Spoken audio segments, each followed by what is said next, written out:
See, my dark secret is that I take the phone. It's on vibrate still, but I put it on my chair, like, basically under my thigh. So it mutes everything. Oh but my then God. I also get this nice sensation. Wow. Yeah. Oh boy. Okay, let me. This is the real shit podcasting wise. It really is. Like, I'm learning so much. People think it's a glamorous life, but It really. it's mostly just sitting on your phone. Yeah. Literally.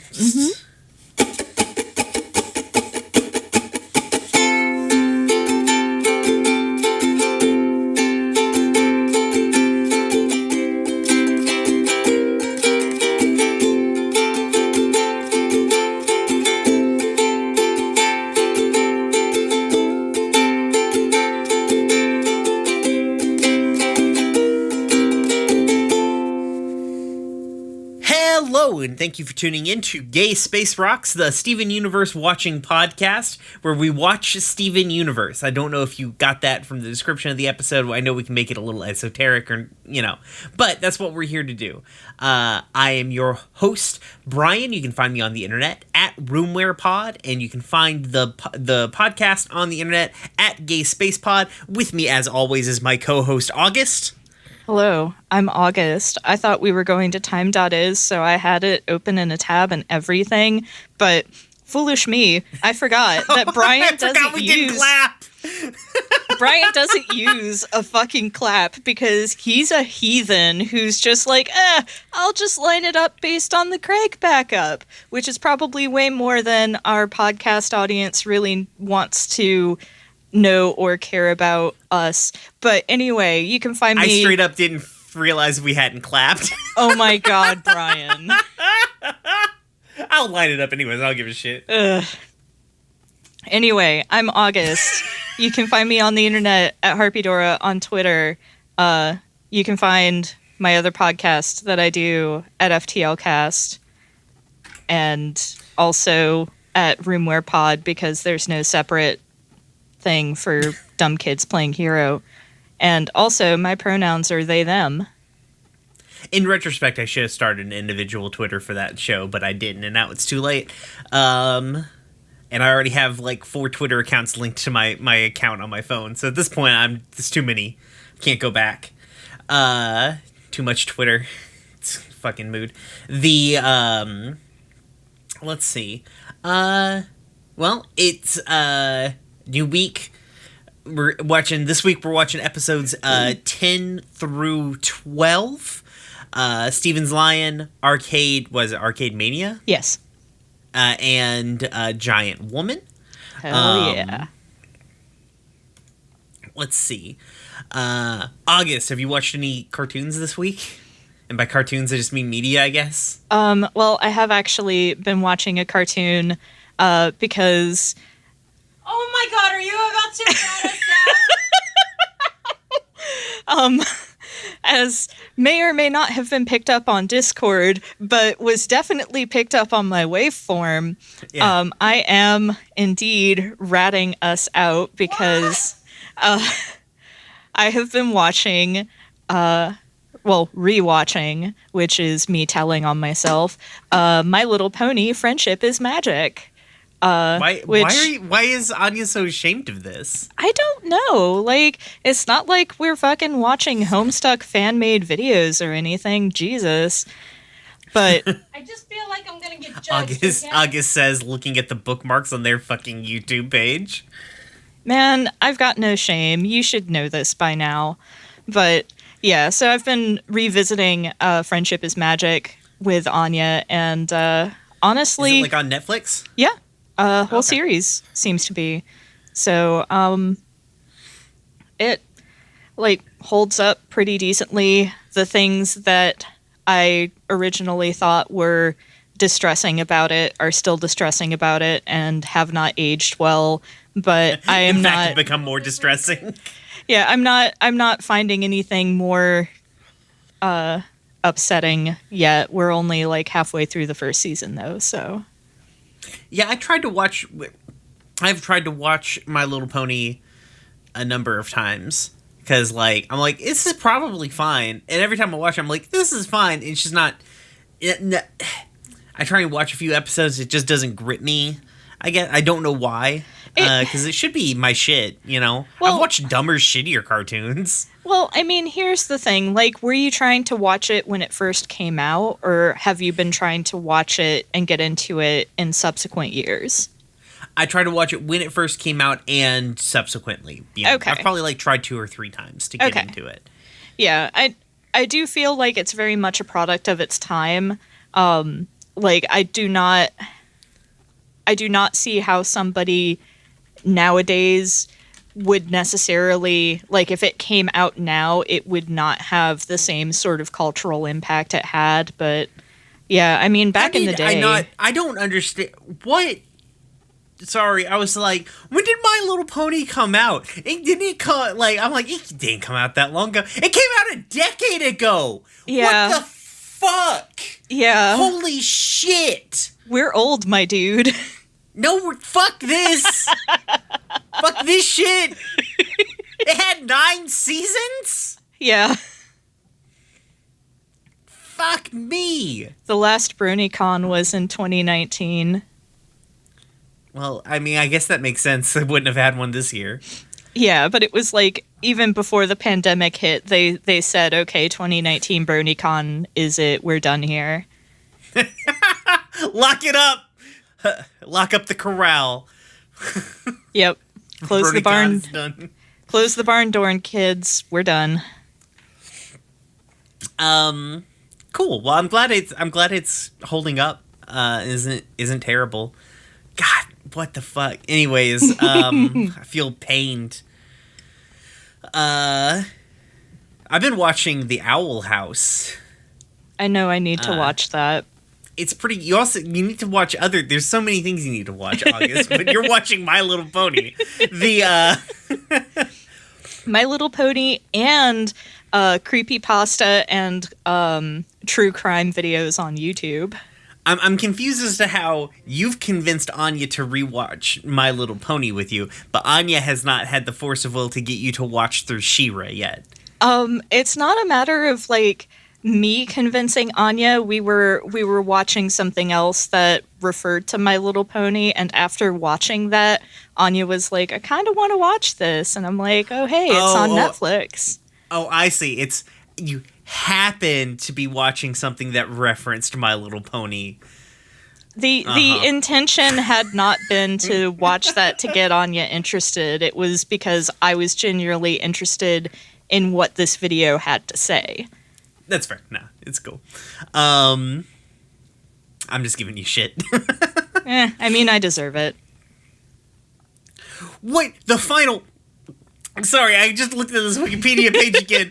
The final episode was in 2019. This show only ended last year? Yes. What the fuck? I thought they had moved on to the fucking ridiculous and, like, horrifying high school thing.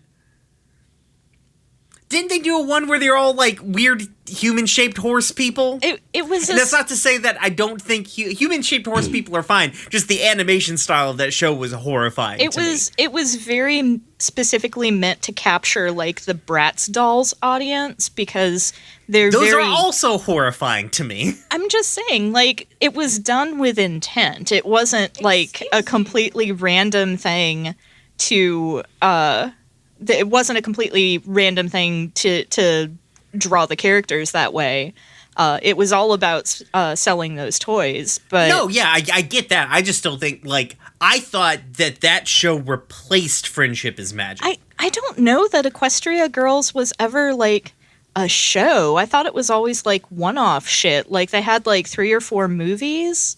I know I've seen I thought it was a series. Well, maybe it was just movies. Yeah, I think it was just movies. I could open the Wikipedia page and figure it out, but I've gone too far, deeper than I wanted to, and I feel like the fucking, like, the light from the Ark of the fucking Covenant has hit me and I'm melting. Anyways, so... But you should watch The Owl House. It's really cute. It's very good. It does... in 13 episodes, it's done a a great job of like really fleshing out some characters. It's an explicitly gay show on the Disney XD, I guess. Is that what's still the kid Disney, the cartoon Disney, the one meant for kids? I think it's still called Disney XD. I think so too. So that's nice. Seems like a cool little show. In the most recent, in the prom dance episode, you can see where they just like loaded the entire animation budget for the entire season into a shotgun and blew it at one scene, and it's great. Wow. Like they kick up the frame, because I think like aren't most cartoons, I think, are what, around 20 are cartoons in 24 frames? They're less? Usually 12 that are doubled up to 24. Okay, yeah, and so this one feels either like a full 24 frames, or it's like maybe more frames. No, it's probably full 24 frames, because Miyazaki movies are full 24 frames, right? Mm-hmm. And like Akira is. Yeah, it's got that level of fluidity to it that those sort of, like, that sort of thing does. Yeah. It's like for a dance sequence, and it's great. It's a good choice. That's where all the money needed to go. And I mean that not sarcastically. It was great. I loved it. It's adorable. So watch that show. There's no Steven Universe news from what I can tell. There is Steven Universe cursed content. There's a lot. Yeah. Wait. What's yours? The thing that you linked me to the other day. Oh, yeah, the weird SpongeBob garnet. Thanks, Reddit. Thank you, Reddit user. Zinoyan. Zinyaon. You posted garnet, but made out of SpongeBob. See, it wouldn't be so cursed if it weren't explicitly under a post titled SpongeBob, but make it lesbian. Like, that's like the nail in the coffin for me, because I do not want this. I want none of this. But I especially don't want any of this with SpongeBob, but make it lesbian. Reddit has not been fruitful for me to mine content from at all. It just only supplies me with fan art, which is fine, but not, necessarily worth talking about. People talking about wouldn't it be cool if, and it's like, okay, that's still not news. And this is the only thing that I've ever sent you from Reddit so far. One day we need to, like, if we hit like a patch of episodes that are just like fucking nothing burgers, we should dive deep into like the annals of Tumblr. Yeah.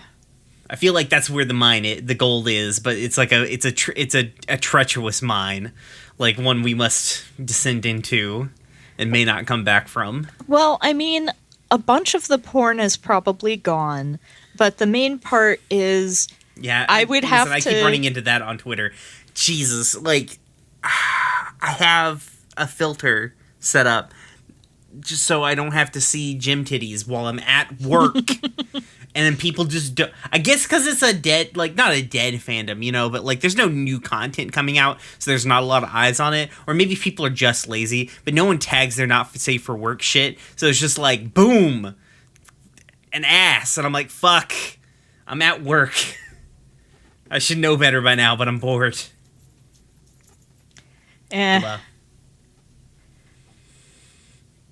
So I guess we'll get into our episodes. Yeah.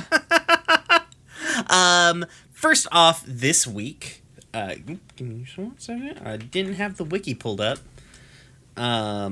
First off this week is episode 10, Steven's Lion. The official synopsis is Steven makes friends with a magical lion, but can't quite tell why it likes him. Which I guess is it's close. It's in the ballpark of the plot. Yeah. So the episode starts with the gems trekking their way through the desert. There's a number of sandstone columns that are around. They are hunting down. Do they say the desert glass initially? I don't think that they do, but they're searching for the desert glass, which is what's causing all of these columns and stuff and all of the shifting happening. Steven is very hot because he's a human being for the most part, and this is a desert. The Jims leave him behind to go look for the desert glass.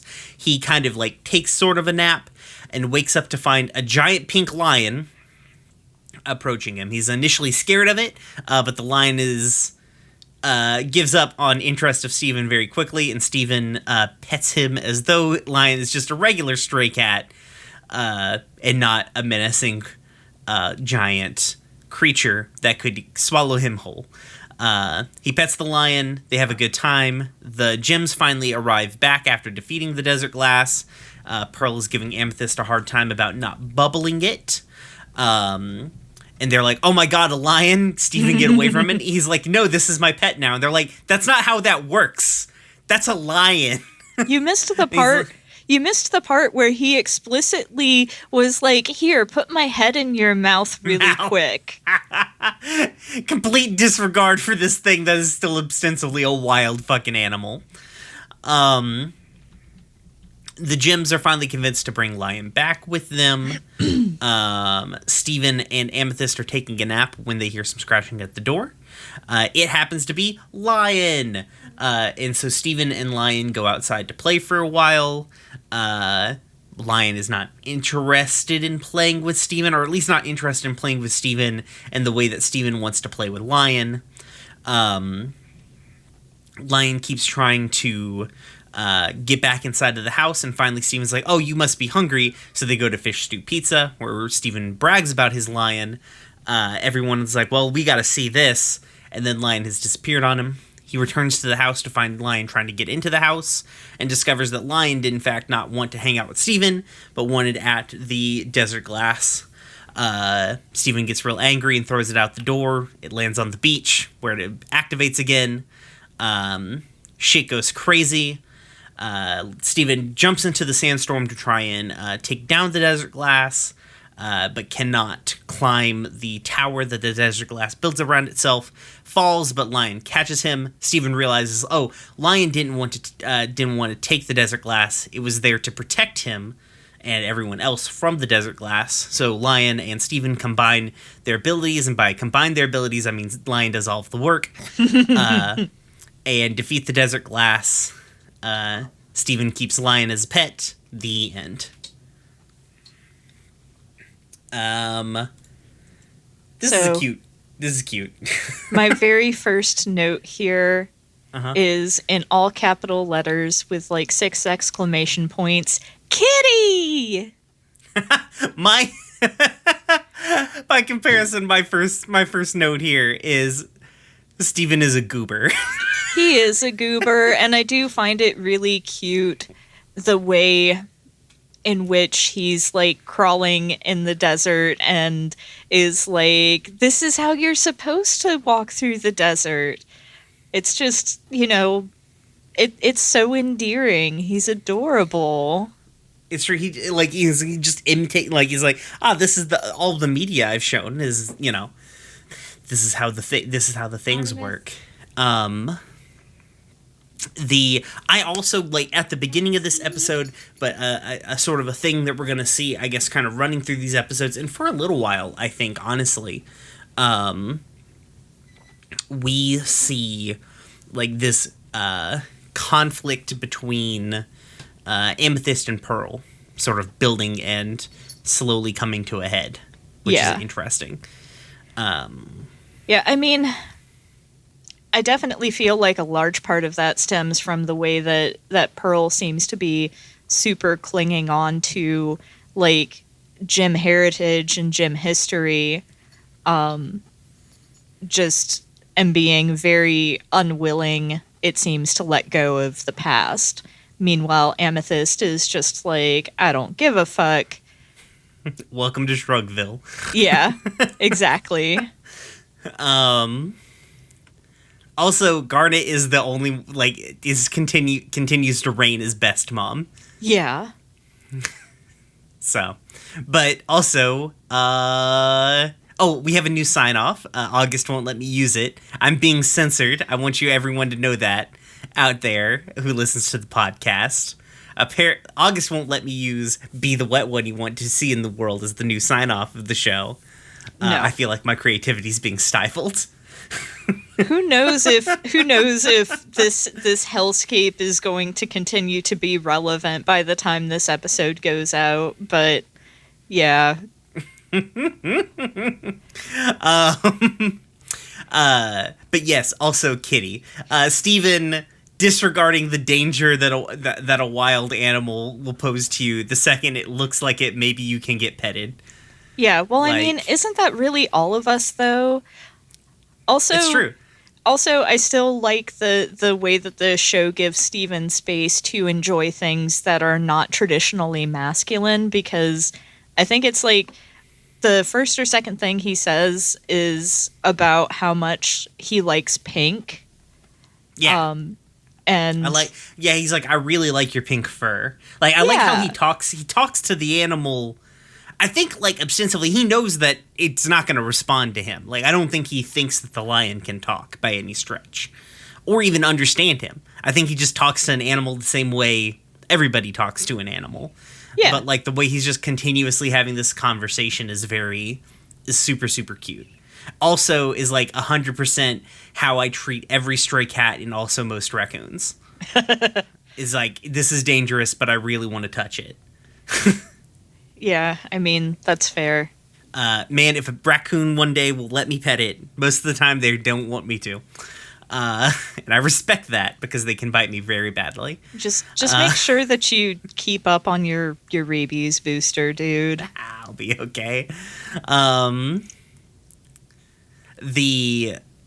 But yeah, the way that he immediately just starts like playing with Lion is very, like, there's no, I guess, like, to your point, like, he does explore like non-masculine traits like liking pink, but also doesn't have an idea of having a sense of bravado in the face of danger. You know, like, he's scared or he's happy. He's not Steven very rarely puts on a front unless he's trying to impress somebody, I guess.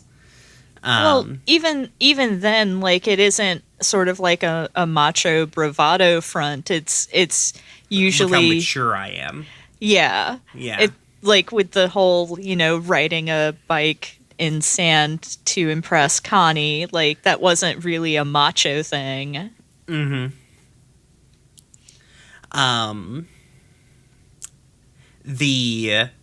I wrote down here, Pearl is in fact jealous. I'm not jealous. Yes, you are. Everyone knows it. Stop lying. I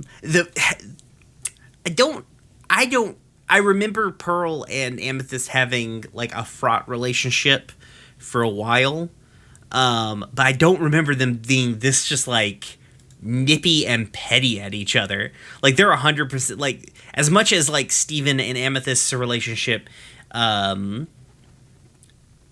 sort of embodies the, what do you call it, the brother-sister relationship, or a sibling relationship. Like, I feel like Amethyst and Pearl also have that sibling relationship, but like in a much rougher sort of way, like in a, like, siblings who are having who have had a falling out, you know? Yeah, honestly, with like Amethyst and Pearl, with Amethyst and Steven, it's like Steven's the younger sibling and Amethyst is the cool sibling who like dropped out of college after a year. Meanwhile, Pearl is like the older sibling, and Amethyst is the way younger, like, oops, we had a surprise. Now you have a sibling who's like 20 years younger than you. Yeah, exactly. Like, Pearl has this level of responsibility, but not in a parental sort of way like she has with Steven.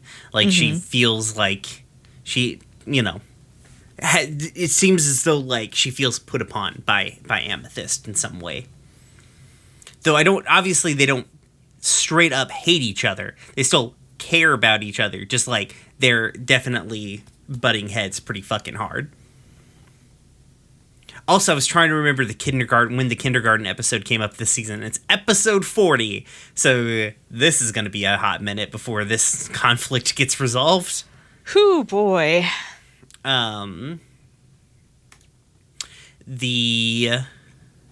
see, back to my notes. I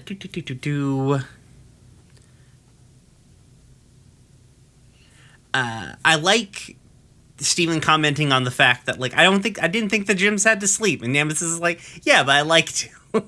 Yeah. Like, the way she acts so much more human. Yes, that is almost exactly what I wrote down.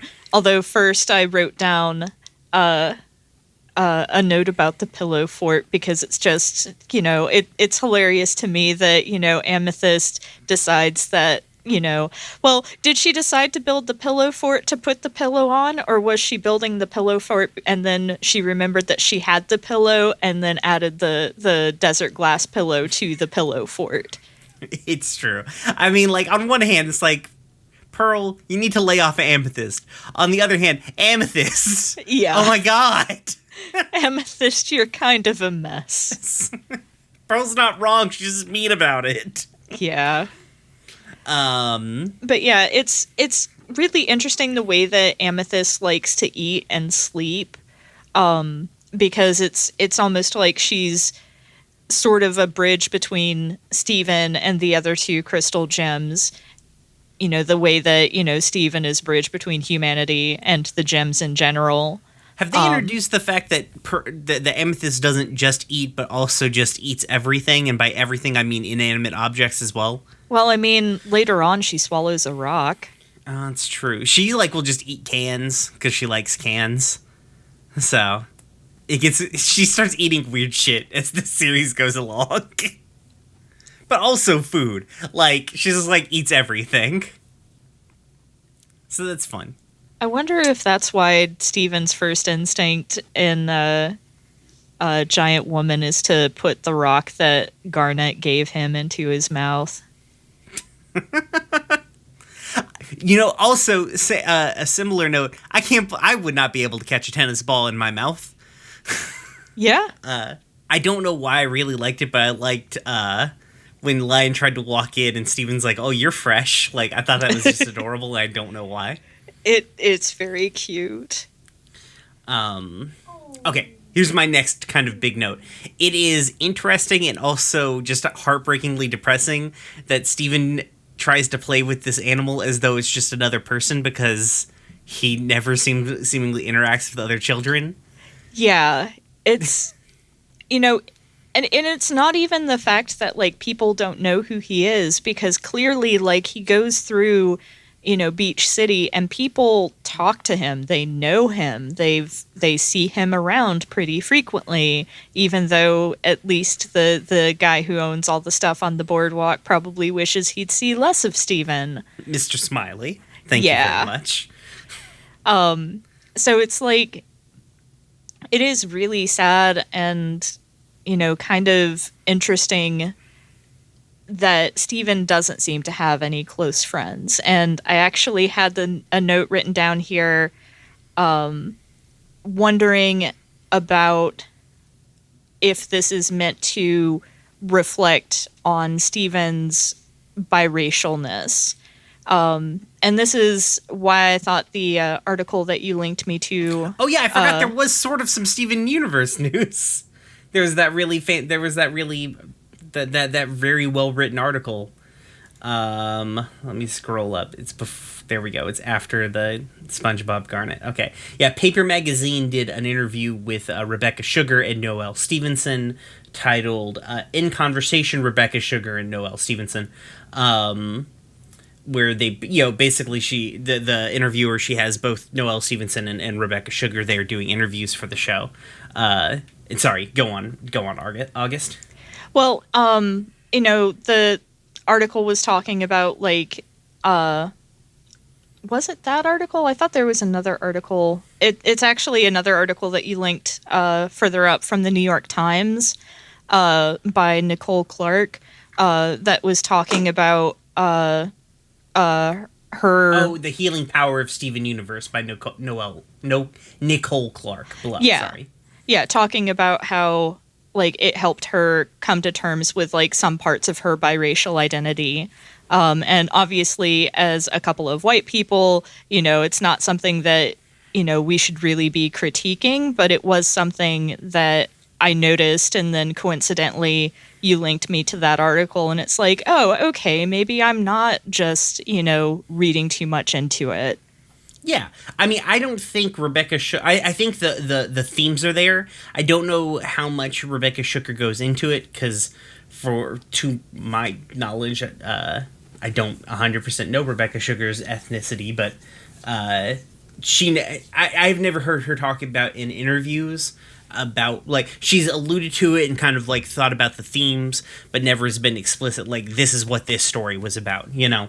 I think it's just one of those things that you can't get away from if you're doing a person who, you know, like if you're using the sort of metaphors of aliens and like aliens and humans and all that jazz, right?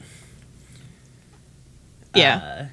But yeah, that was a very good article that I really enjoyed, and brought up a lot of interesting points that obviously, like, I had, you know, the lens that I have to view Steven Universe from is, you know, much more narrow and different than the one that Nicole Clark presents in the article. Like, I guess, like, it's one of those things where it's like Steven can be your stand-in for person who feels like an outsider, I guess. Because there's that theme is definitely like to the front of like being different from your peers and trying to figure out how to deal with those aspects of yourself and everything like that. Yeah. And it's kind of Steven's isolation from other kids, I think, leans into that. Though also, we never see any other the only two other children in Beach City, it seems like, are Petey and Onion. And Onion's barely a child. We'll get into... There's so many dumb themes. Like, my favorite dumb Steven... This is not a serious Steven Universe theory, but as this theory went on, everyone was trying to figure out the identity of, like, the Diamond Authority.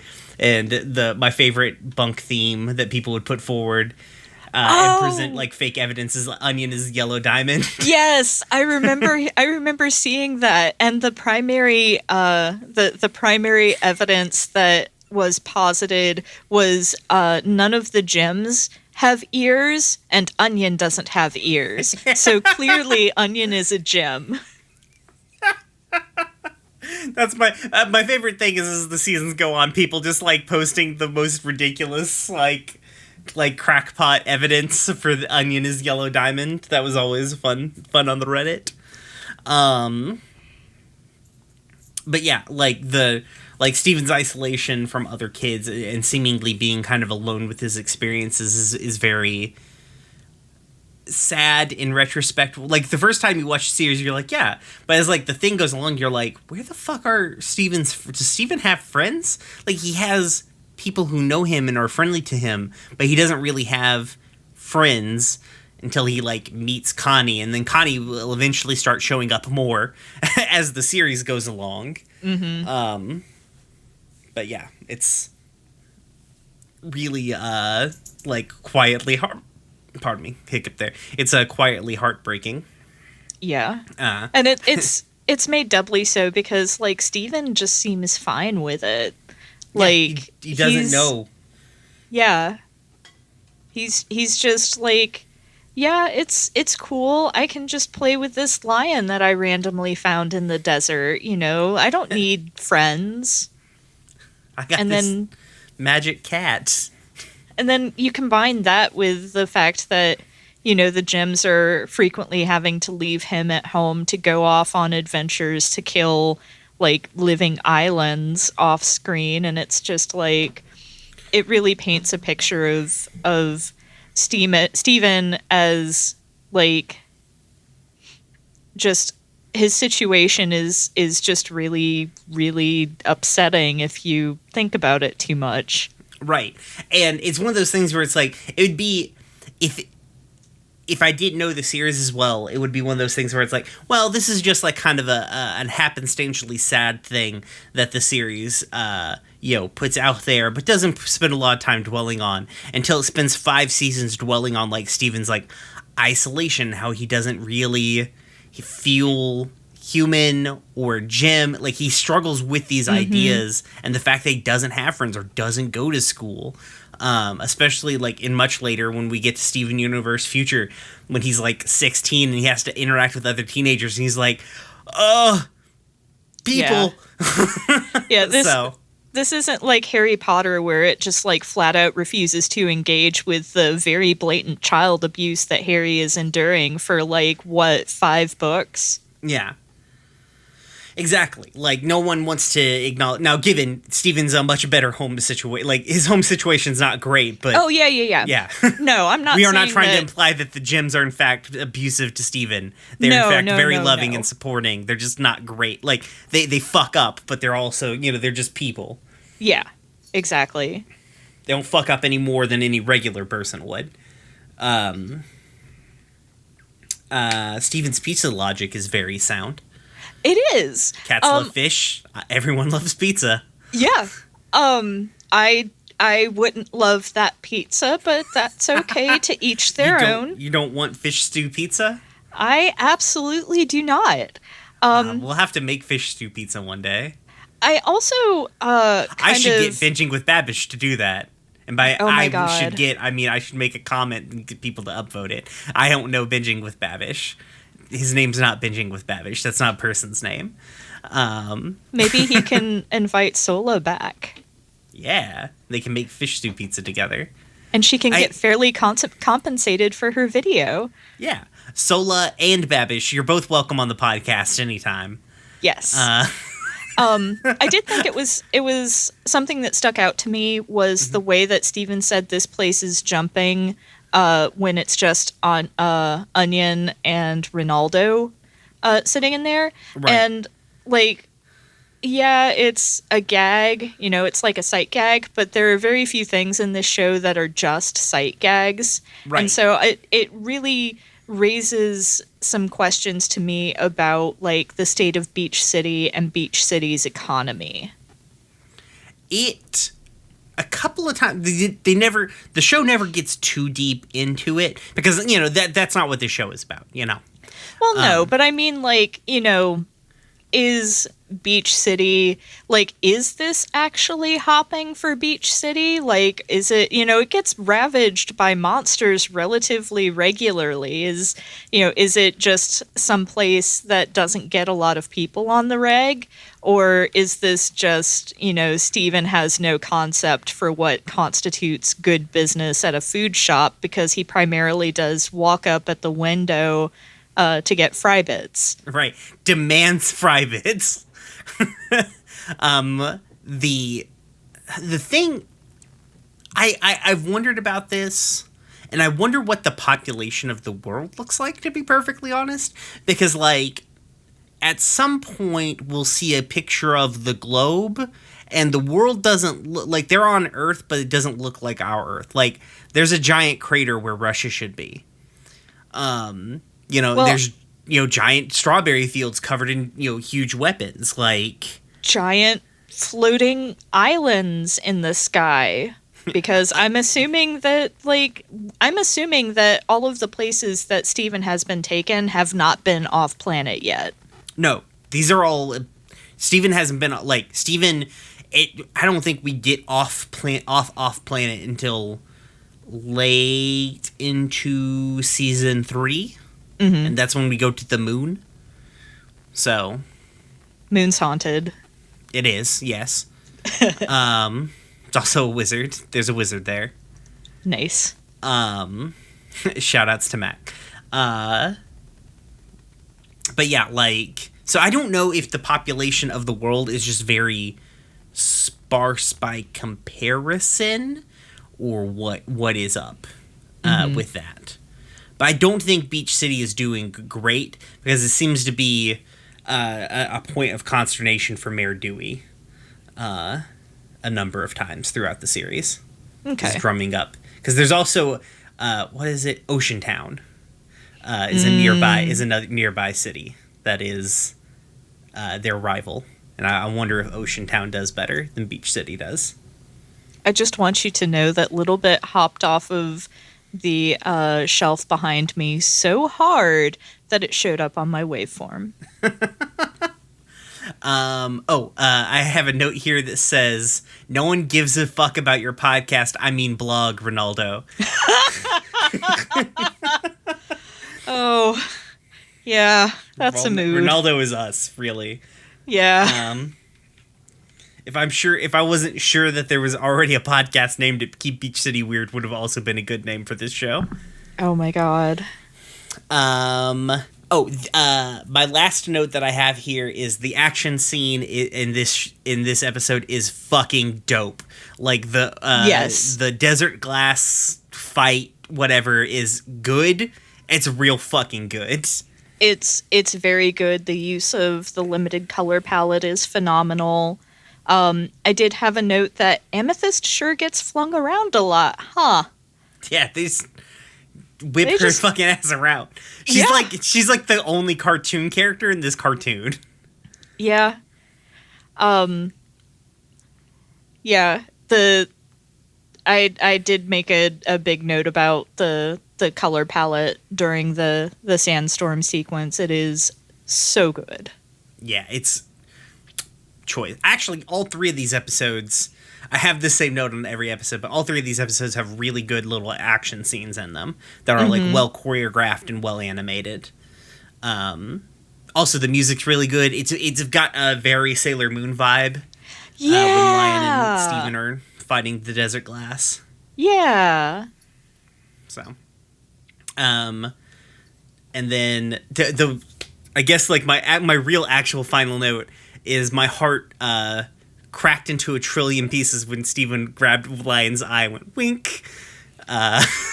See, my actual I have two notes after that. In my defense, I forgot, which is mood. And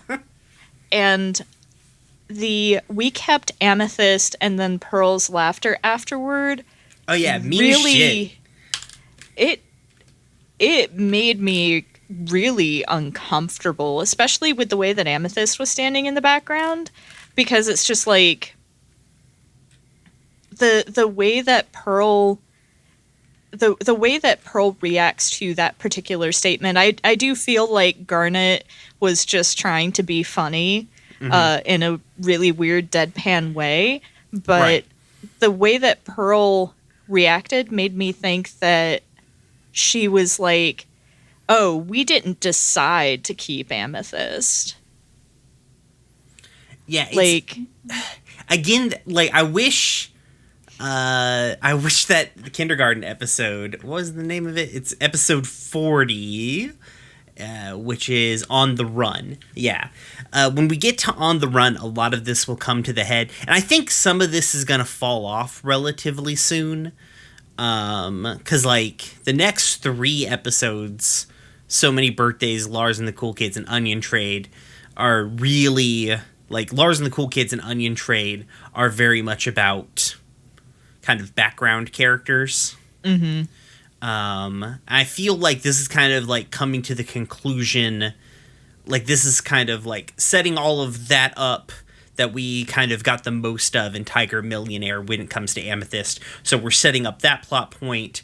We're going to move on and start setting up different plot points for different people, and then start really sort of like we're setting up all of the pins for these character investigations that we're going to knock down later.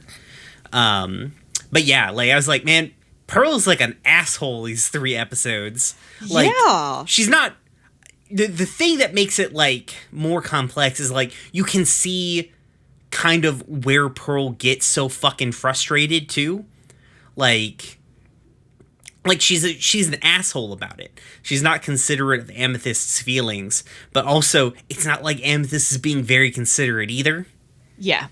Because, you know, the whole thing is partially Amethyst's fault, and also Steven maybe shouldn't have yeeted the fucking evil sand monster creating thing into the beach.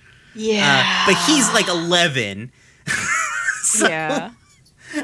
So he gets a pass, sort of. Yeah, he doesn't yet have a fully formed brain with impulse control capabilities. Right. And Amethyst is working through some issues. That's for fucking sure. Yeah. Our girl, Amethyst. Even though I still love Pearl quite a bit, Pearl, we're going to come to a lot of Pearl. We're going to start unpacking Pearl's garbage later on. Because Pearl is also carrying around a lot of garbage. But that's pretty much all my notes on Steven's Lion. What do you think is up with Lion? I think that he is some sort of gem magical bullshit. Specifically because he's magic. pink and magic and explicitly found in a place with some other gem magical bullshit. What do you think's up with the monsters? I think I've been spoiled on this. No! Fucking internet. I don't know for sure, but like, aren't the monsters like the remains of like the damaged remains of other gems? Yeah, they're corrupted gems. Okay. So they're not the remains. Those gems are still alive. They're just corrupted. Some of them are, air quotes, dead. They've been shattered. But, like, for the most part, the ones that we've been seeing have been, like, corrupted gems. Stupid internet. Let's move on to Arcade Mania. Oh boy. All right, the official synopsis of Arcade Mania. Steven takes the crystal gems to Funland Arcade, where Garnet learns the allure of video games. That ain't it, Chief. No, not even. We're off again. They stopped. Not even a they little watched a bit. few episodes and stopped. Yeah. So the episode begins with the crystal gems walking through an underground cave where I assume it is cold. They're on a cliff ledge, and Steven's making that swooshy noise that you make when you wear a big poofy jacket. It's like the perfect noise. It's like, did they just go get did Foley go get a poofy jacket and walk around in it, is what I think happened. Steven ends up falling off of the platform that they are on after some sort of teasing from Amethyst. Garnet catches him and then beats the ever-living shit out of a fucking monster. And a bunch of drill parasites come off of it and dig into the ground, and Garnet's like, they're not going to come back, or if they do, I'll beat their ass too. So to celebrate their victory, Steven takes the gems to the Funland Arcade. He has a bunch of quarters in his poofy jacket. I feel like that's the whole reason he was wearing the poofy jacket to begin with. And he wasn't, in fact, cold. He just wanted something to hold all of his quarters. So Steven sets everybody up with different games. He gives Pearl the game. What is it called? Road Killer. Road Killer. Gets Amethyst onto Skee-Ball, and then after a couple of failed attempts, gets Garnet onto Meat Beat Mania, which I swear to God I thought would yelled, get ready to beat that meat, but apparently, I guess they really could not have gotten that through the censors, to be perfectly honest. I can't believe they got Meat Beat Mania through the censors. Yeah. Mr. Smiley discovers some of the damage that the gems have caused and also Amethyst cheating, so Steven grabs Pearl and Amethyst, head back home. The next morning, Steven's like, hey, what's our next mission? And Pearl's like, I don't know, Garnet tells us our missions. And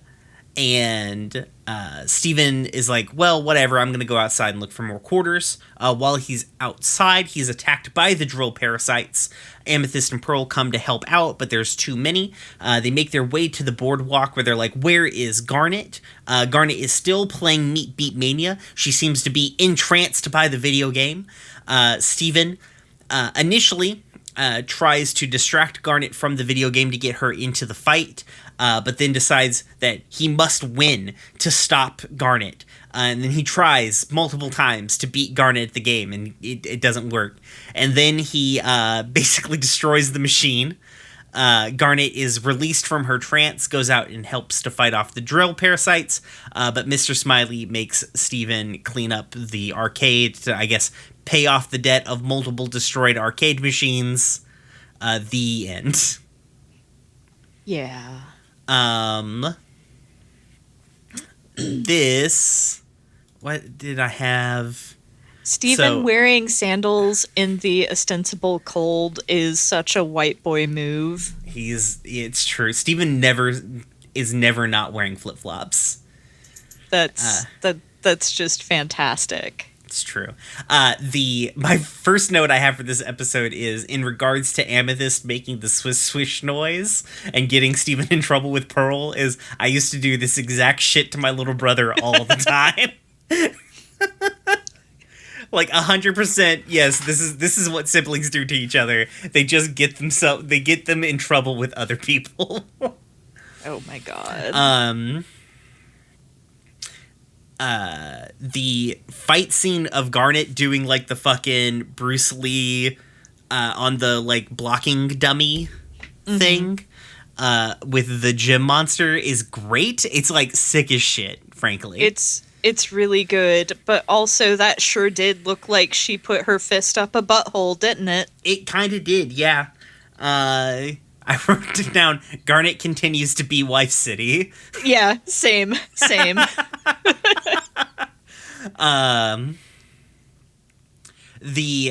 think so. We had a couple of questions on our Discord. You should join our Discord. The link is now in the description of the episode. It's in the description of every episode. Where you can come and talk to us and some other people about the show. Oh, yes. It was Will. I would like to address that when we get to that specific point. Oh, that's why, like, I was about to, at the point where, like, Steven is putting everybody on their games. Oh, so, it's kind of interesting because I think, it's, like, right before Steven matches up so I guess gyms. Will's questions, because I just realized we both read it and then didn't say it out loud. Will in our Discord asked, why does Steven think Pearl would like the car game? Go on, sorry. Right before he matches up the gems with the games that he thinks they'd like, Pearl said something about, like, not seeing the purpose of fun, I think, or something like that. I forget how she phrased it. I think it's something like humans come up with such interesting ways to distract themselves. No, I think she said waste their time. Oh, that's it. Yes, you're right. Yeah. And god damn if that doesn't tell you so much about who she is as a person. It's true. Oh, I wrote, I forgot in later in this episode, I have the note, Pearl is studying the blade. Yeah. So, which I think I'll point out basically every time Pearl is studying the blade. But yeah, like it's real. I don't know why Steven thinks that she would like that car game. I think maybe if I had to hazard a guess, Pearl is probably the only one of the gems who knows how to drive a car, and Steven's latched on to that. Yeah, that seems likely, because I don't think... Because, like, in some ways, it seems like with Pearl and Amethyst, it almost feels like Steven is kind of, like, matching them with things that might you know, they might learn from. Like, Pearl really needs to learn to lighten up, and Amethyst could stand to learn some control, because you need decent control to actually be able to sink ski balls. Yeah. But, And I think it's like, I think it's also that impulse you have when you're a kid where it's like, this is a thing that you're vaguely interested in, but your parents don't have any knowledge of.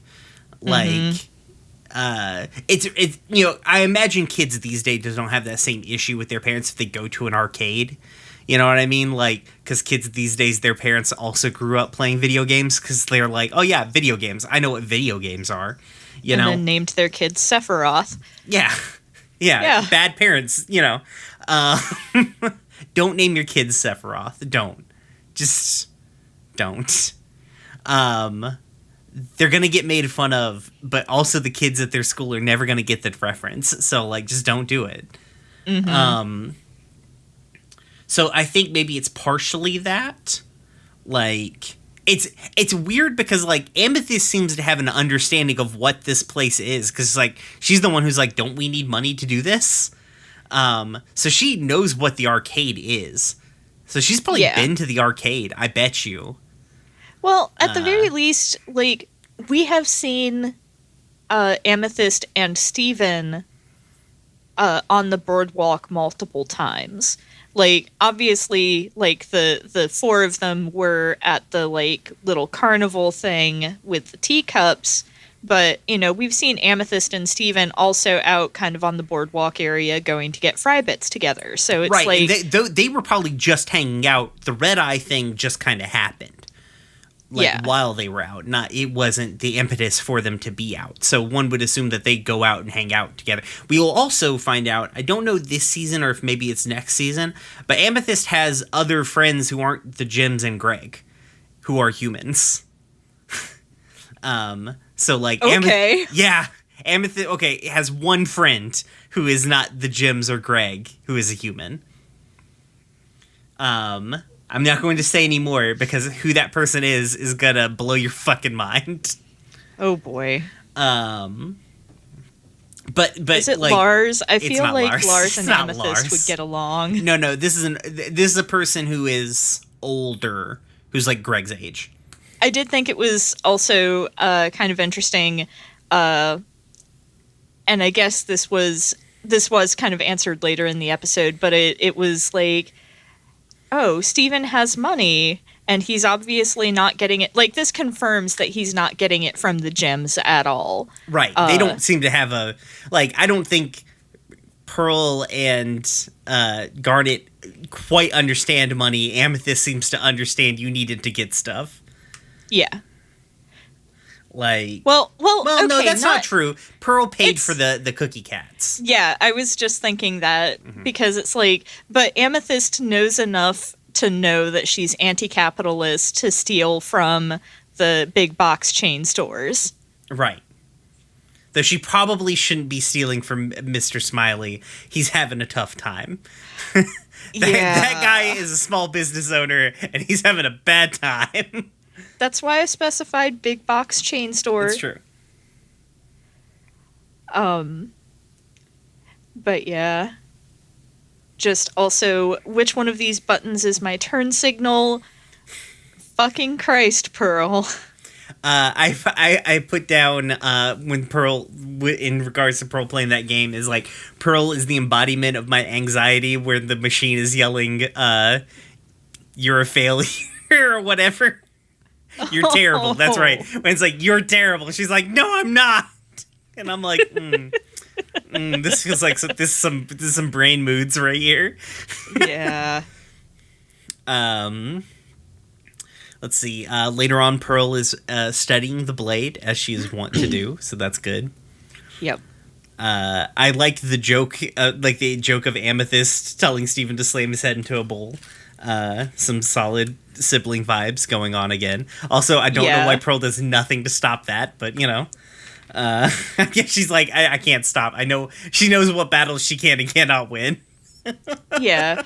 I mean, honestly, like, this is probably not the weirdest thing Amethyst has tried to incite Steven to do, and it's incredibly harmless. Yeah. So It's like, well, he won't die doing this. My next note is, oh God, change the milk shirt, oh God. Because he just runs out and we never see it. So he just goes out on the beach in a shirt soaked with milk because he's a filthy fucking creature. Jesus, yeah. Steven. I hope Pearl would make him change that shirt. Like, she's too neat. She'd be like, get out of the milk shirt. Put on a clean shirt.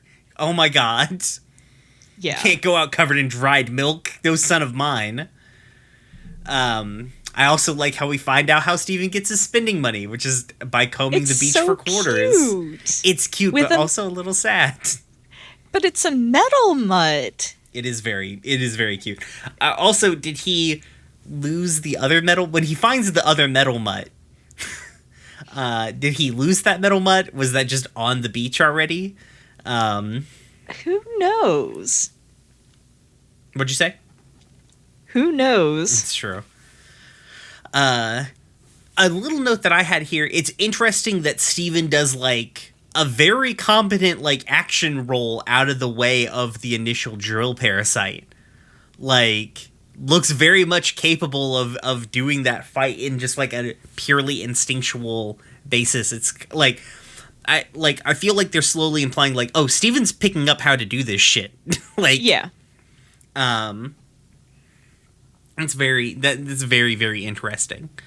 Yeah, I mean, we're 11 episodes of mischief and mayhem into the series, and it's like not unreasonable, especially because Steven historically has been so very much about trying to prove himself as being capable to the other gyms.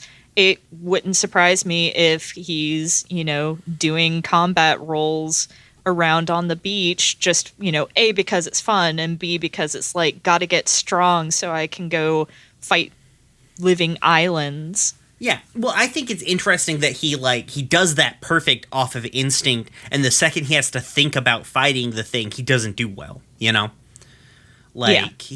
internalized some parts of this, and he's not quite gotten there, but it's interesting to see his progress. What did you think about the epic meat-beating duel? So, I deeply enjoyed the reference to the whole, like, anime-ass bullshit where it's like, well, I have to beat this person at this game to get them to do something.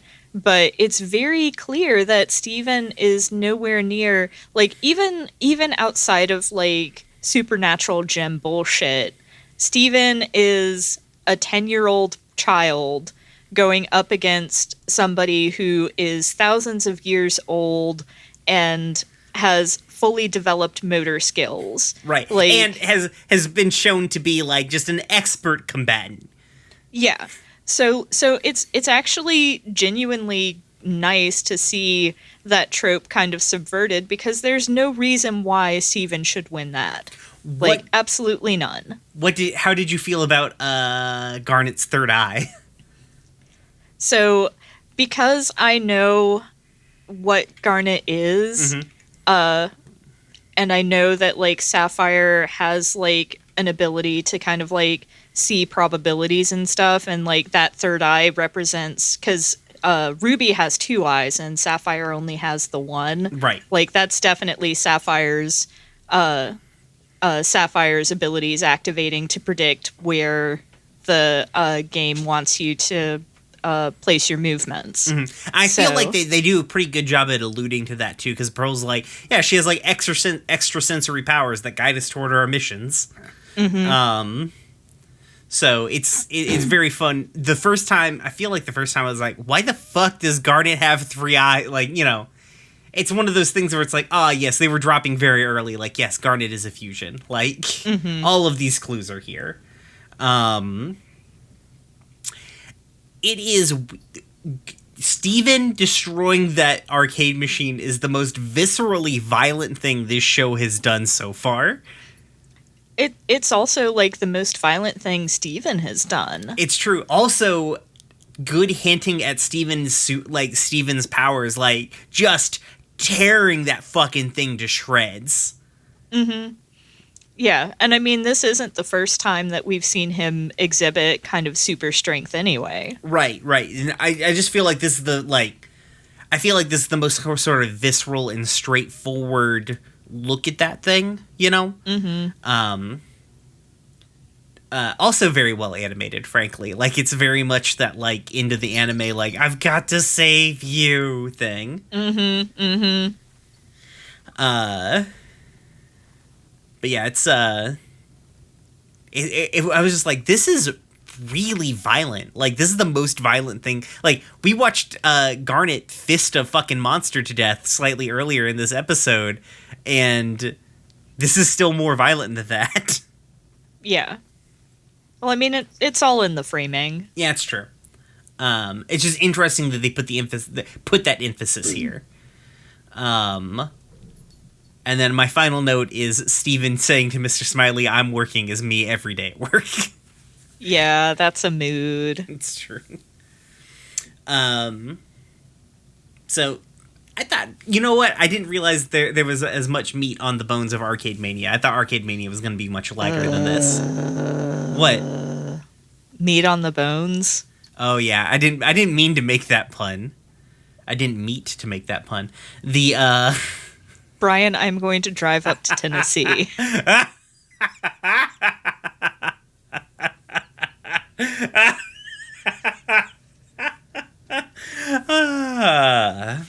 I'm the best. Let's see. Any other notes or comments about Arcade Mania here? Nope, that was it. No, okay. Yeah, I thought it was still a pretty cute episode. Gave us like some sort of a little bit of like some character work, and then a little bit of like pulling the curtain back a little bit on everybody's powers, particularly like Garnet and Steven. So, and finally, our final episode of the week, episode 12, Giant Woman. The official synopsis: during a mission to the Sky Spire, Steven tries to convince Amethyst and Pearl to fuse together to become a giant woman. Okay, sure. Yeah. It's close. Yeah. I mean, I believe that the person who wrote that may have had it on in the background at some point. Yeah, they were like, yeah, that's what happened, yeah.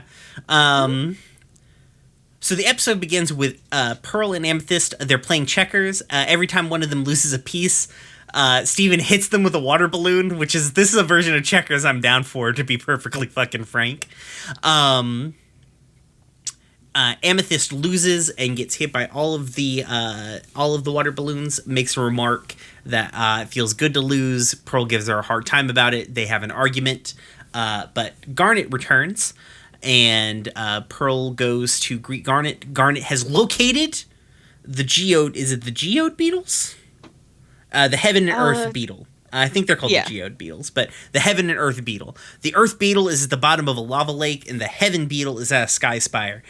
Garnet goes to retrieve the Earth beetle because she's the only one that can swim in lava, which at the time didn't make any sense, but now that I know more about Garnet, makes a lot more sense, and sends Amethyst and Pearl and Steven to the sky spire to retrieve the Heaven beetle. Pearl and Amethyst had previously talked about reasons why they don't form Opal anymore. Basically, that they are not really compatible. And Steven is very enthralled by the idea of fusion. While they're at the Sky Spire, Steven constantly is sort of like prodding them to fuse, and sings a song, Giant Woman. I think it's our first, basically since Cookie Cat. This has been our first song since Cookie Cat, right? Yeah, I think so. Oh, no. There's the Serious Steven little song he plays. But this is like a real song, I feel like. But sings Giant Woman. They get to the top of the Sky Spire where they discover the Heaven Beetle is not in her little castle. They are attacked by a giant bird monster. Steven is like, listen, you guys have got to form Opal to fight this giant bird monster. And finally, Pearl and Amethyst are like, yeah, you know what? This is probably the thing that we should probably do. They try to form Opal. It's obvious from their dancing that they are not going to be compatible. They have an argument, and Steven's like, hey, everybody stop arguing. We're being attacked by a giant bird monster. And right on cue, gets eaten by a giant bird monster. Inside of the bird monster, Steven discovers the heaven beetle. He is freed by 4 creepy arms that like come bursting into the monster. It turns out to be Pearl and Amethyst fused into Opal. Opal is chased by the remnants of the giant bird monster, shoots a glowing light arrow at it, and defeats them. Steven is introduced formally to Opal. They return to the temple, where Garnet's like, good job on getting your teammates back on action, Steven. You're going to be great at fusing one day. And Steven's like, lol, what? I can do what? Fade to black. Giant woman. All right. So, my first note is these two are just going mask off at each other from the jump. Yeah. I don't know. So, like, the way that, and I guess maybe this ties into the question that Shannon had for us. Mm-hmm. Let me scroll back up to it. Yeah, I'm getting that pulled up too. Yeah, she said, it's always troubled me that Fusion and Steven Universe is kind of linked to romance, yet there are situations in Steven Universe where characters are reluctant participants or even forced to fuse. If I recall correctly, Pearl isn't enthused about fusing with Amethyst and Giant Woman. What's your take on the connection between fusion and romance and the consent issues it raises? And I don't know. I do find it very interesting and think it contributes to the difficulty that Pearl and Amethyst have fusing, because they very clearly view fusion as different experiences, right? And what they want to get out of it is entirely different. I think it's key to say here too that like Pearl isn't the only one who's reluctant to fuse, because like Amethyst also just doesn't fucking want to either. Yeah, like they are not in the fucking place. And I know that like fusion is linked to romance in the show. Like a lot of people tie that, but my view of fusion has always been like it's just a metaphor for people's relationships. It gets tied into romance a lot because Garnet exists, and you know she's a walking reminder of fusion like constantly throughout the show. And we see other like fusions that are kind of based on like a more romantic sort of vibe, like Stevani sort of, Steven and Connie are so young. It's kind of like this. It's more of a representation of like fusions are just a representation of relationships. Whether they be romantic, platonic, because I don't think it's much of a spoiler to say, oh, Steven ends up fusing with all of the crystal gems eventually. And obviously there's no it's a platonic or familial relationship going on there. Steven also at one point in Steven Universe, the movie, Steven fuses with another human who isn't Connie, and it's terrifying. Oh boy. So you've got that to look forward to in a couple of years. Oh boy. Yeah, it's great. It's not. I hate it. But like I think I don't necessarily see like a consent issue here, because they say like just from the jump, like they foreshadow heavily of like, okay, so Pearl and Amethyst are not on the same page unless they've got a common goal, or they need to just react to a thing, like i.e. they need to save Steven, because obviously they both care very much about Steven, and I don't think they don't care about each other. They're just fucking mad at each other, and they're not talking about their fucking feelings. Yeah. No, that's incredibly fair, and I think that like it's also like, sorry, I'm having a difficult time gathering my thoughts here. Yeah, no worries. It's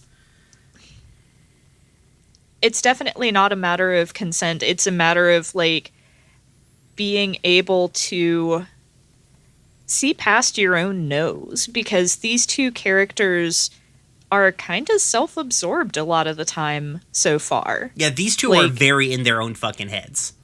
Yeah, and it's, I'm not saying that makes them bad people, but, they are very clearly dealing with their own bullshit and doing so poorly and taking it out on each other. And, it sucks that it takes, Steven getting eaten by a giant bird monster to get them to put that aside. But, just the fact that they can't, it's kind of exemplified in the whole the whole initial fusion attempt where Pearl's like, well, your dancing was so erratic, and Amethyst is like, well, you've known me long enough, you should know how I dance, and neither one of them particularly cares to meet the other halfway. Right, because by the same coin, Amethyst also knows how Pearl dances. And it's obvious from the face, she's trying to fuck with Pearl the whole time. Yeah. Because I guess we're going to talk about fusion is the thing we're going to talk about with this episode. So I'm not going to go through my chronological notes here. To get out of the way, the song is very cute. I love Giant Woman. It's a mainstay. Well, there were a couple of things that I had outside of fusion, but yeah, fusion is the discussion point. But, Steven asking the hard-hitting questions that the fandom has surely asked and answered and made shit posts about, as far as, if you eat a hot dog as Opal, whose stomach does it go to? I mean, the way that they treat fusion, the way fusion works is it is not, the fusion is not necessarily the two people inhabiting one form. It is an entirely new being. Yeah. Which, I mean, they do kind of hit on that at the end, where Steven is like, do you know who I am? Yeah. Because he does treat Opal as an entirely different person than he would treat Amethyst and Pearl stacked together in a trench coat. Right. And Garnet is decidedly different from Sapphire and Ruby, too. It's complicated, but it's an interesting, from a sci-fi perspective, it's very interesting sort of this person is both an independent being and also these two people's consciousnesses, because obviously they remember the things that they happened while they're fused, but yeah, sorry, back to yelling about fusion. It's just you're correct, these two are, this is 100% these two people are hurting. It's obvious they both feel bad, right? They both don't feel, they're both going through some shit, and only know how, at this point have reached the point where they're so frankly, they're both so fucking depressed that all they can do is lash out. And the only person around them that they can lash out with is the other one, because Garnet's not going to take that shit. And neither one of them wants to put that on Steven. They know well enough to not take it out on the child, so they're the only two that they have to just keep hitting each other, because they won't talk about their feelings to one another. Basically, most conflicts can be resolved by just talk about your feelings. Because, when the failed attempt at the Opal fusion happens, those two are legit about to throw fucking hands. They're gonna fucking fist fight at that point. They've hit maximum, we're fucking done with this shit, we're going to fist fight now. Yeah. Which is, it's such an interesting little piece of animation where, Amethyst is being real aggressive and gets in Pearl's face, and when Pearl pushes her back, Amethyst pulls Pearl's hand back, and they just immediately sort of go at each other before Steven stops them. And then Steven has like a little bit of a comic of a joke because the animators are like, we need to relieve some tension. Tension needs to be relieved here.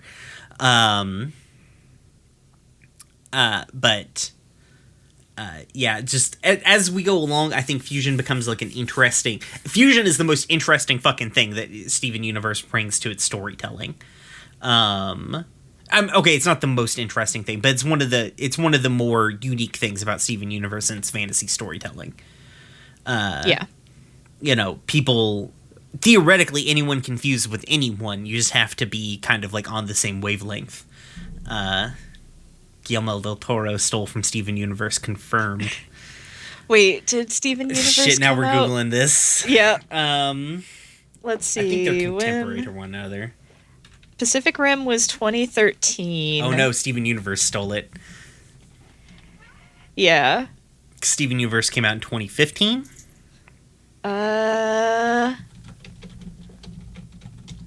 Pretty sure? It came out... Oh, for fuck's sake. I'm 90% sure it's 2015.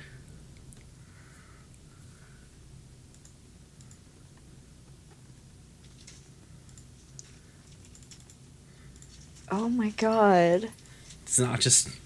The pilot was May 21st, 2013. 2013. Okay, so they are... They are contemporaries, Okay. yeah. All right. Rebecca Sugar and Guillermo del Toro drift compatible confirmed. Yep. Yeah, I don't know. I mean, like you said, the Fusion isn't just drift compatibility, although, yeah, it definitely does immediately make me think of drift compatibility. Right. I'm just kind of being facetious, but... Well, see, here's the thing. I fucking love Pacific Rim and have a lot of feelings about drift compatibility and what that means with regards to people's relationships with each other, so, But, Steven Universe goes that step further where it's like you're creating something entirely new that is greater than the sum of its parts, since fusion is a cheap tactic to make weak gems stronger. Right. Somebody has seen screenshots of Jasper. I have watched the episodes, like the finale for season 1. I have actually watched those episodes. So why? Well, I had a friend who really wanted me to see like the fusion stuff and the Garnet reveal. So they sat me down and made me watch them. Here's the reveal of Garnet, a character that you don't have context for. I'd seen a couple of other episodes up until that point, That's but fair. yeah, listen, my relationship with watching Steven Universe sure is a thing. But yeah, like I think it'll be an interesting conversation to return to, because I don't know when let me take a look and see when the next fusion sort of happens. I think it's Coach Steven. Yeah. So Coach Steven, in episode 20 is the next fusion that we get. Who fuses? Amethyst and Garnet into Sugalite. Oh, so that's when we get Nicki Minaj. Yeah, and then we never get... Sugalite never talks again after that episode. Yeah. Because I think they got Nicki Minaj right... Because obviously she was popular when they got her, but it was before she, like, blew up, you know? Mm-hmm. But it... they actually make a joke about it later in the series. It's pretty good.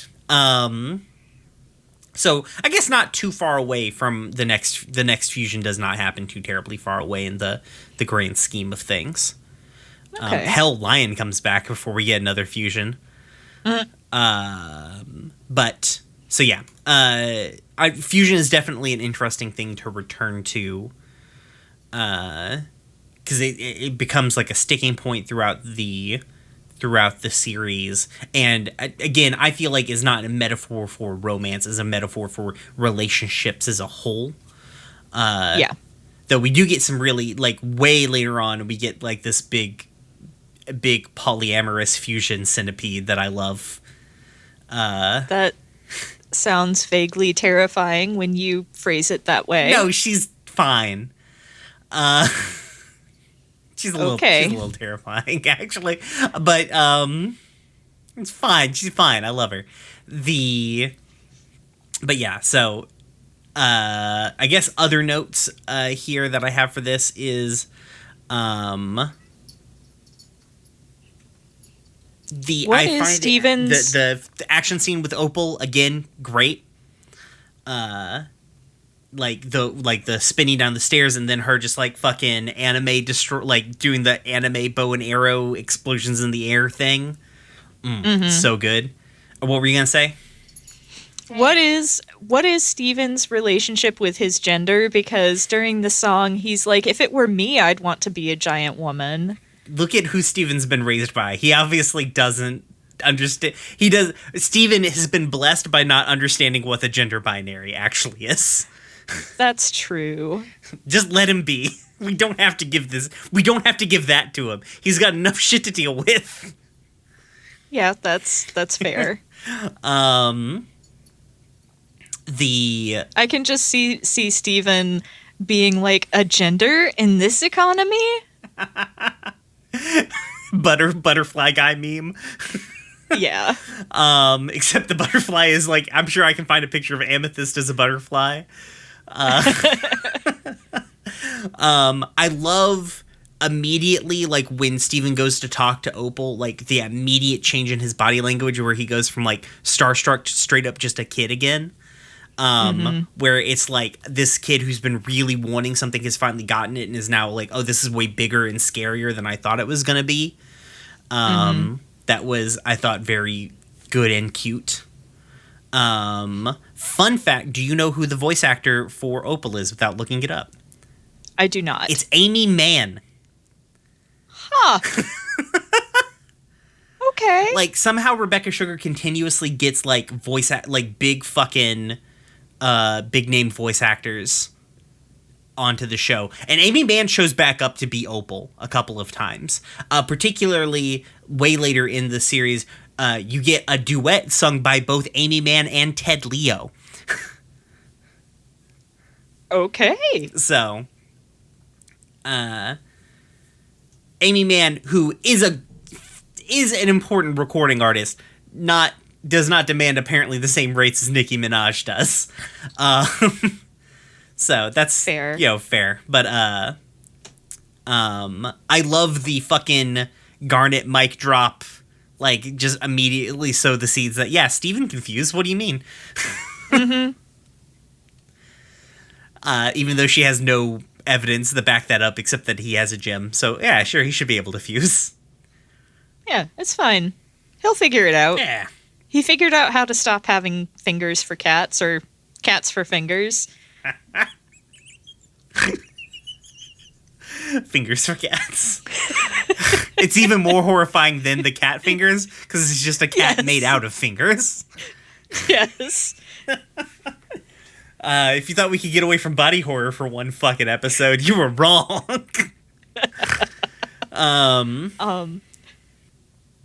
But yeah, like, good introduction to fusion. I feel like we're doing some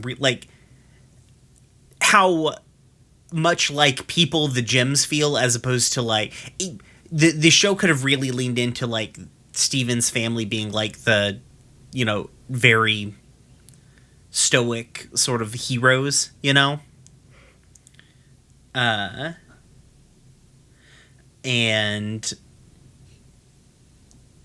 I mean, Garnet is fairly stoic, but she's also a complete goober. Yeah, she's stoic, but not in I guess maybe not stoic, but like they don't come off like your regular fucking parents, Yeah.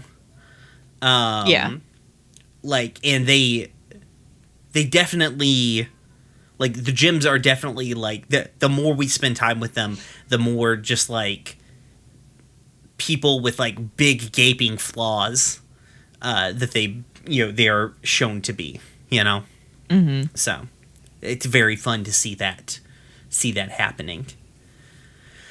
All right, I don't think I have anything else. We don't have anyone to fantasy book Steven against this week. So one thing I would like to say is, like, we might I feel like we should at some point, not this week because we're already at like my recording's already at 1:40, so we're probably like realistically like an hour and a half because we fucked around for a little bit beginning. But some week when we have a slightly more lighter week, I would really like to dive deep into the into that article with Rebecca Sugar and Noelle Stevenson, because it brings a bunch of points that I feel very vindicated by. And here's the thing.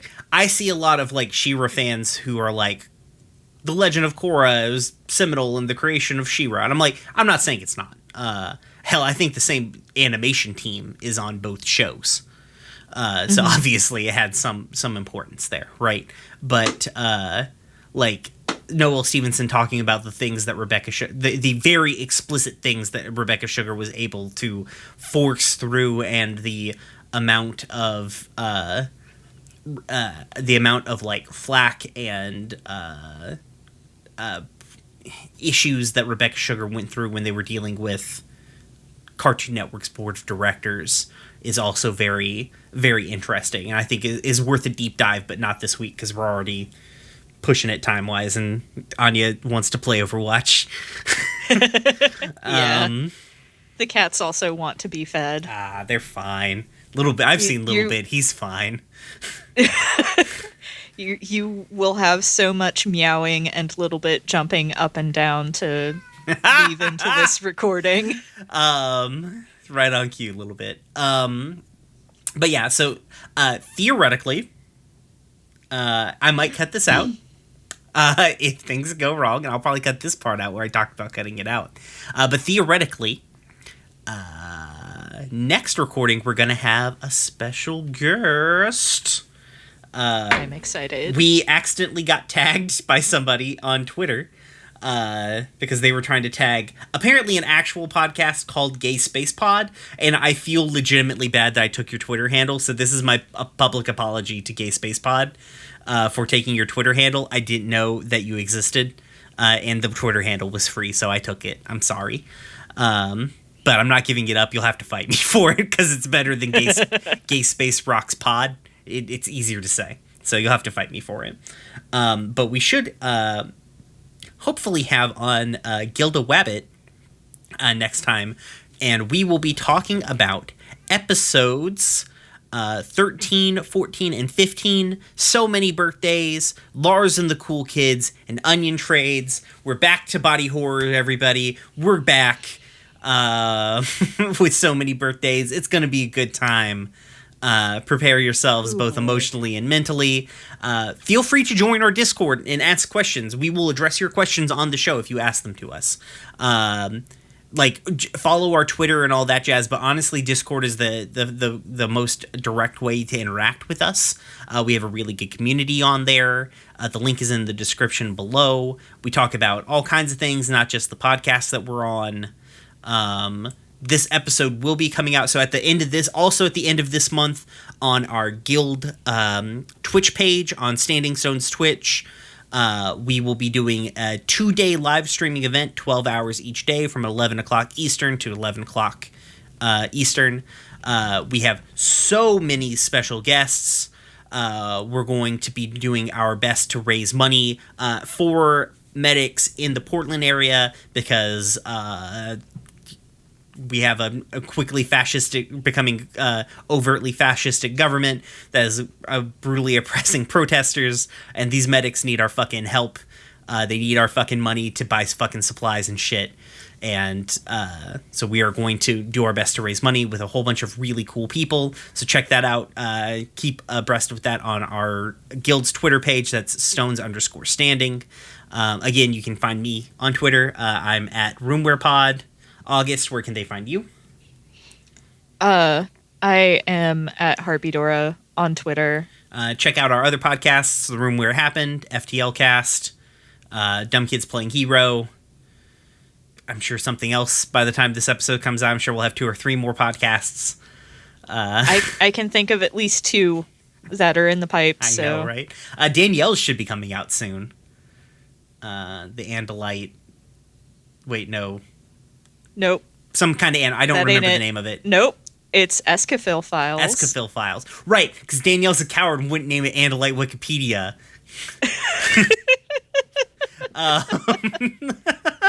You're not a coward, Danielle. I love you. You're very brave. And you're braver than any troop. So tune in next time. We'll have some special guests. Please make sure you tune into our live stream and donate. It's for a very good cause, and we're really trying to raise as much money as we can because they desperately need it. And we've got a new sign off. I'm not going to copy Austin Walker this time. So remember. No, I want to do it. Okay, you can do it. I'm sorry. Okay. Hang on. Okay, there it is. And remember, everybody, be like Cookie Cat. Leave your family behind. Peace.